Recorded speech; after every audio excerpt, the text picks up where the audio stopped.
Welcome back. Module 12, Forward and Futures. So this is part of derivatives, but we have broken into small modules so that it will be easy for anyone to understand. Okay. As always, our LinkedIn details, website details, YouTube and our contact details are given for people who want to take further trainings. Target audience is the same. I am not going to repeat. MBA, CA, CFA students, intraday traders, derivative traders.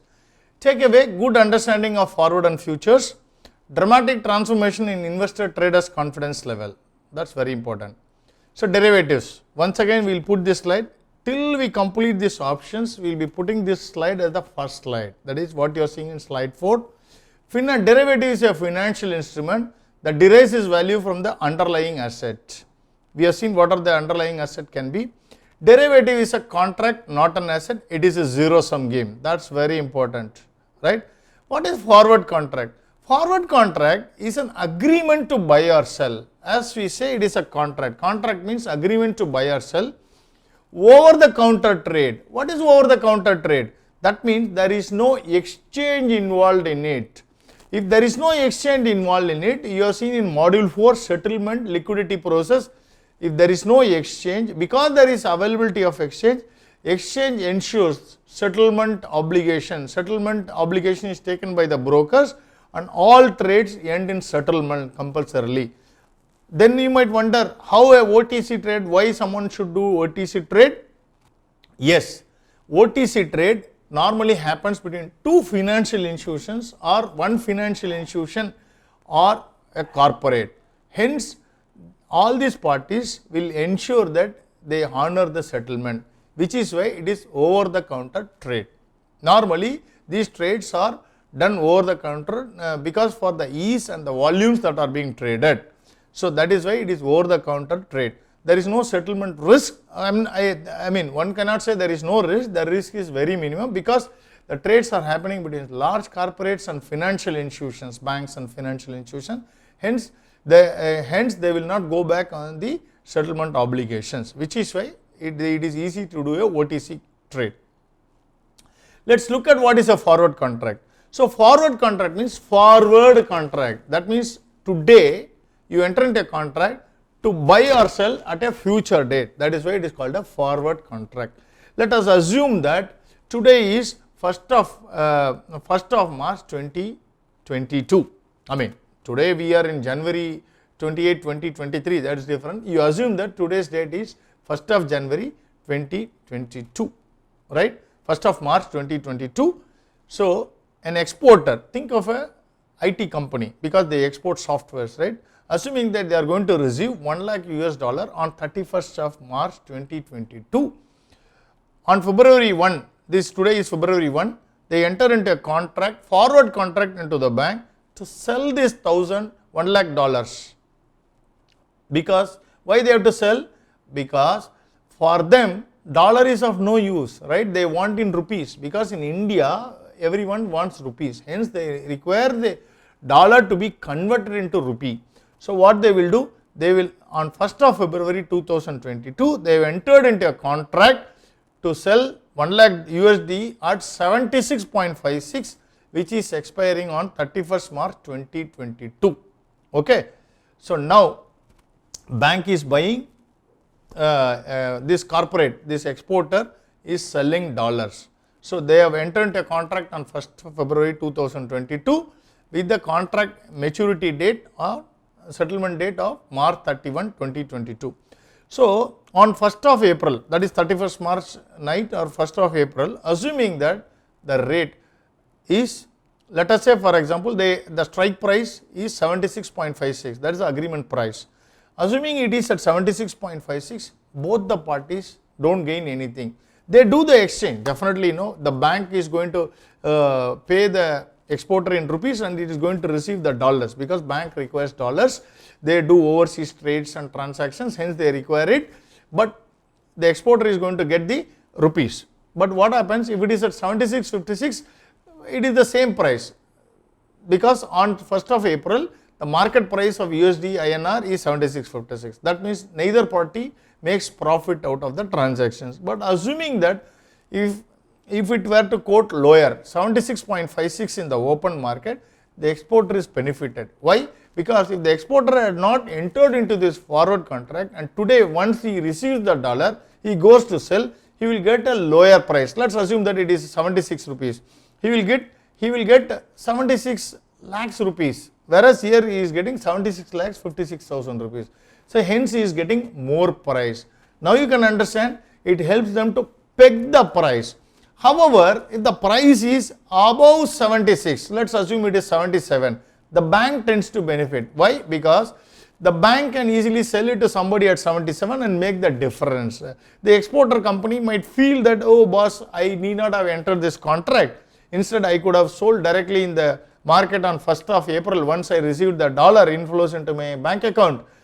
But the difference is, it helps you lock in the price and peg the prices. So that is why derivatives is a powerful instrument and it is very useful. Some cases, yes, we might be in a losing side, some cases we might be in the winning side, but largely one has to understand that derivatives is useful for lock-in prices. That's a perfect example using the forward. I am sure you would have understood now, right? Let's go to futures contract. Then what is the difference between forward and future? Futures is also a future contract. Today you enter into a contract to buy or sell an asset at a future date. It is also agreement to buy or sell. It is exchange trade. Because it is exchange traded, the settlement is guaranteed by the exchange. It is similar to that of a stock settlement. Whereas a forward contract is a OTC contract, there is no exchange which guarantees the settlement. Both the parties themselves have to settle, rely on the other party and settle. Whereas in a futures contract, there is a stock exchange that comes into the picture, hence settlement is guaranteed. Let's go to slide 8.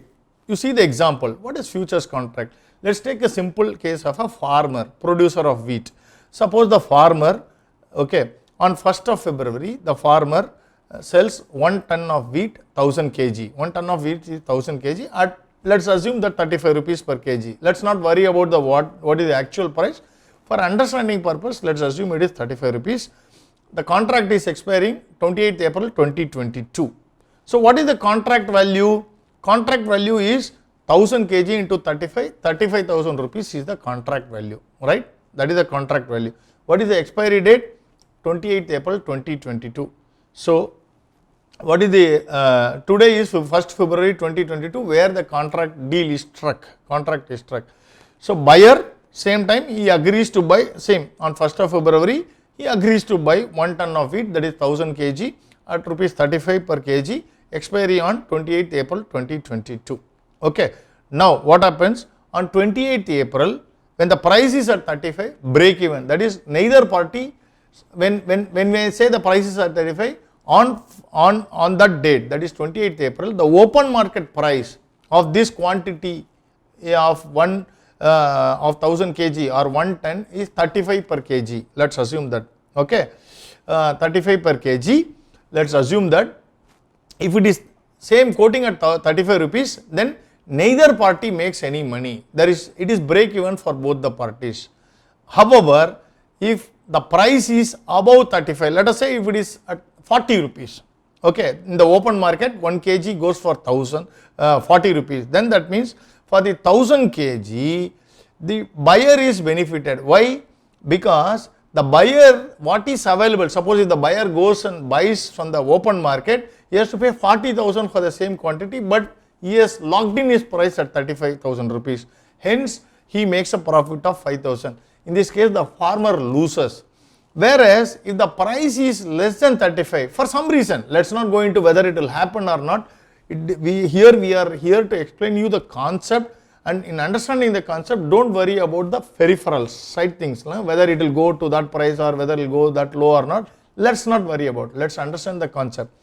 The price is below 35, let's say 30 rupees, then that means the seller in this case got 35,000 rupees. Assuming if the seller had not entered in this contract but sold directly in the market, that is the seller is farmer here, he would have got only 30,000 rupees. Hence, in one scenario he is not benefited, in other scenario he is benefited. Regardless of the scenario, this helps the farmer to lock in the prices and hedge his position. Why?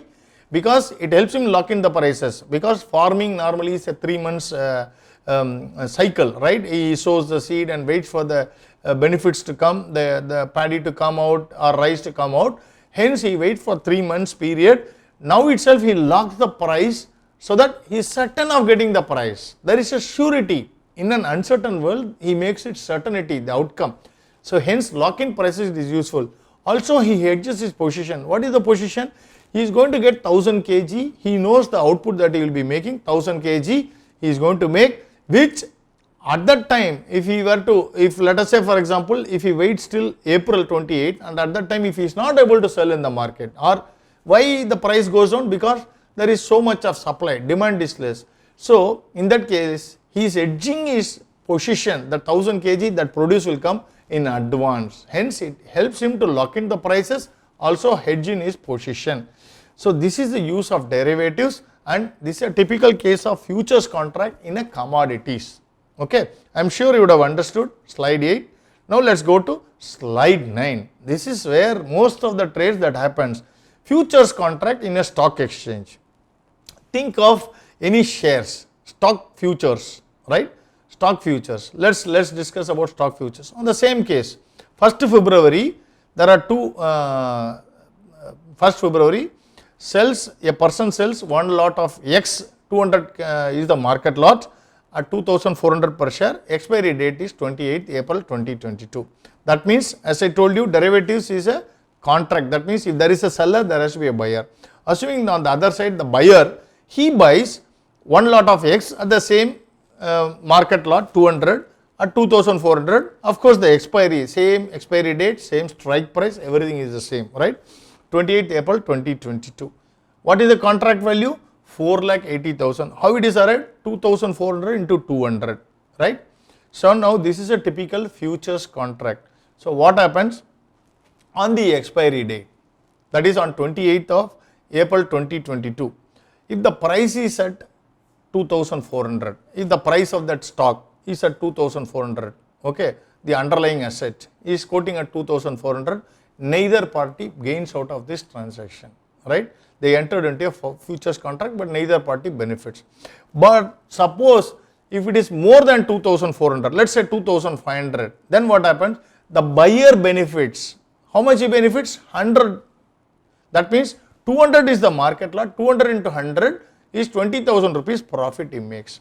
Suppose if it is less than 2400, the strike price that they entered into, let's say 2300, seller benefits. Why? Because the difference 2400 minus, because seller thinks that the price will come down, buyer thinks the price has gone up. So seller thinks it will go down, it has gone down. Then that means the settlement price is at 2300. Okay. So 2400 minus 100, 2300 is 100. So 100 into 200, 20,000 rupees profit seller makes. So this is how your typical futures contract works. So as you can see, the price can go to any levels. In real world, the price, I just gave an example of it is above 2400 buyer benefits, below 2400 seller benefits. Above 2400 it can be any price. The buyer gains, that means seller loses. If the seller gains, buyer loses. So this is a typical case of a zero-sum game. Let's look at the uses. Next slide. Let's go to slide 10. Uses of derivatives, lock-in of prices, hedging. I gave you that examples. Mitigating risk. In the case of farmer you take, he knows that there is an output that he is going to get. He is not sure what will be the demand. He is locking the price now itself and thereby mitigating the risk of the product not being sold. So hence, forward futures are very useful derivative products. Arbitrage and speculation, I gave you the examples. Okay, we need not go to the example. I am sure these 3 points, at least with these examples, you would have understood. Thank you very much.